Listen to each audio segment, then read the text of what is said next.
So cough syrups are widely used, whether పిల్లలు అయి ఉండొచ్చు, అడల్ట్స్లో అయి ఉండొచ్చు.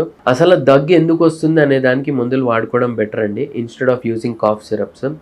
ఇప్పుడు మోస్ట్ కామన్గా మనకి జలుబు వల్ల ఉండొచ్చు, చెవులో ఇన్ఫెక్షన్ ఉండొచ్చు, థ్రోట్ ఇరిటేషన్ వల్ల ఉండొచ్చు, గొంతు నొప్పి వల్ల, గొంతులో ఇన్ఫెక్షన్ వల్ల కూడా ఉండొచ్చు, ఆర్ లంగ్లో ఇన్ఫెక్షన్ వల్ల కూడా ఉండొచ్చు.